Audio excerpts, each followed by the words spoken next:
మనిషిని నడిపించే శక్తికైనా యుక్తికైనా positive negative రెండు ఉంటాయన్నది కాదనలేని నిజం. దేవుడంటే భక్తి, దెయ్యమంటే భయం. పసి వయసు నుంచి దేవుడు పటాన్ని చూపించి దండం పెట్టుకో అన్నంత సాధారణంగా దెయ్యాన్ని పరిచయం చేయరు ఎవ్వరు. గొంతు బోగురుగా చేసి ఓ హో అనే ఓ విచిత్రమైన శబ్దంతో అదిగో వస్తుంది అని అబద్ధంతో బెదరగొడతారు. అలాంటి భయం నుంచి అల్లుకునే కథలకు స్పష్టమైన ఆధారాలుండవు, అంతు చిక్కని ప్రశ్నలు తప్ప. కాక్మాన్ టెంపుల్ మిస్టరీ కూడా అలాంటిదే. మధ్యప్రదేశ్ మురైనాలోని శిథిలమైన ఈ శివాలయం ఎన్నో రహస్యాలకు నిలయంగా మారింది. గ్వాలియర్ నుంచి సుమారు 70 కిలోమీటర్ల దూరంలో ఉన్న ఈ దేవాలయం ఆసక్తికరమైన విషయాలు ఎన్నెన్నో ఉన్నాయి. అయితే సందర్శన స్థలంగా నిలిచింది.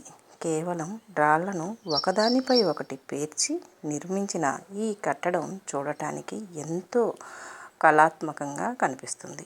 ఏ నిర్మాణమైనా దృఢంగా ఉండాలంటే సిమెంటు లేదా సున్నం అవసరం. కానీ ఈ గుడి నిర్మాణంలో ఎలాంటి బైండింగ్ మెటీరియల్, జిగట పదార్థం వాడకుండా పెద్ద రాళ్ళు చిన్న రాళ్లను నిలువుగా పేర్చి గోపురాన్ని మలచడం ఓ అద్భుతమని చెప్పుకోవాలి. ట్విస్ట్ ఏంటంటే రాత్రికి రాత్రే దెయ్యాలు, ప్రేతాత్మలు కలిసి ఈ గుడిని నిర్మించాయని చెబుతూ ఉంటారు. అందుకే ఇక్కడికి వెళ్ళే సందర్శకులంతా అదే భయంతో మెసులుకుంటూ ఉంటారు.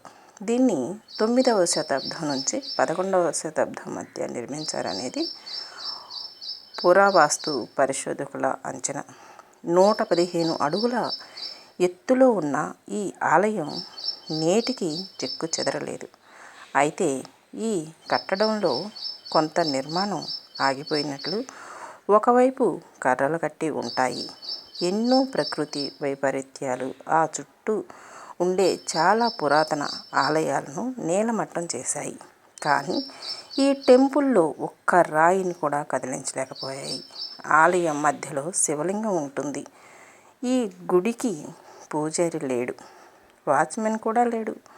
కొందరు హోమ్ గార్డ్స్ మాత్రం ఈ గుడికి కాస్త దూరంగా రాత్రిపూట ఎవ్వరూ అటు వైపు పోకుండా కాపలా కాస్తూ ఉంటారు.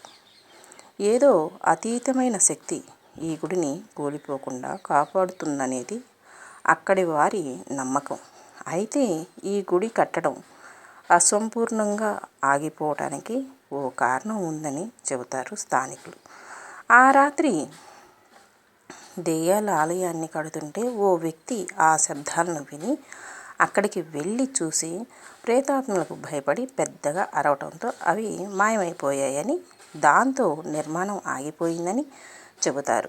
ప్రపంచవ్యాప్తంగా చాలామంది ఆర్కియాలజిస్టులు ఈ ఆలయంపై స్టడీ చేయడానికి వస్తారు, చుట్టుపక్కల పరిశోధనలు చేస్తారు.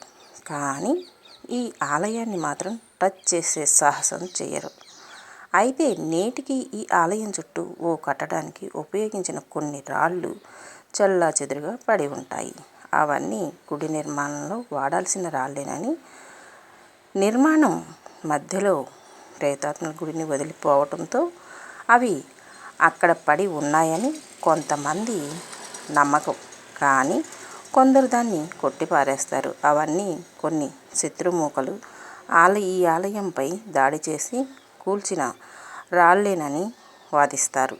అయితే ఈ రాళ్లను తీసుకెళ్లాలని ప్రయత్నిస్తే ప్రమాదమని, కిందున్న ఏ రాయిని కదిలించినా గుడి మొత్తం కదులుతున్నట్లుగా ఒక రకమైన శబ్దం వస్తుందనే పుకార్లు విస్తృతంగా ప్రచారంలో ఉన్నాయి. ఇక్కడ చిన్న రాయి కూడా మోయలేనంత బరువుగా ఉంటుందంటూ తమకు తెలిసిందే చెప్పి భయాన్ని పుట్టిస్తారు చాలామంది. నిజాన్ని నిరూపించే సాహసమైతే ఎవ్వరూ చేయలేదు. దాంతో ఈ ఆలయ నిర్మాణం నేటికి మిస్టరీగానే మిగిలిపోయింది. విన్నారు కదా ఫ్రెండ్స్, కాకుమాన్ టెంపుల్ మిస్టరీ. అయితే ఎవరికి తోచినట్టు వాళ్ళు చెప్తూ ఉంటారు. అది నిజమా అబద్ధమా అని వాళ్ళకి అవసరం లేదు. నిజం ఉన్నా లేకపోయినా ప్రచారంలో ఉంది కదా అని ఏదో ఒకటి చెప్తూ ఉంటారు. కానీ నిజాలు తేల్చాలి అంటే మాత్రం ఎవరు ముందుకు రారు. అదే కదా జీవితం అంటే మరి.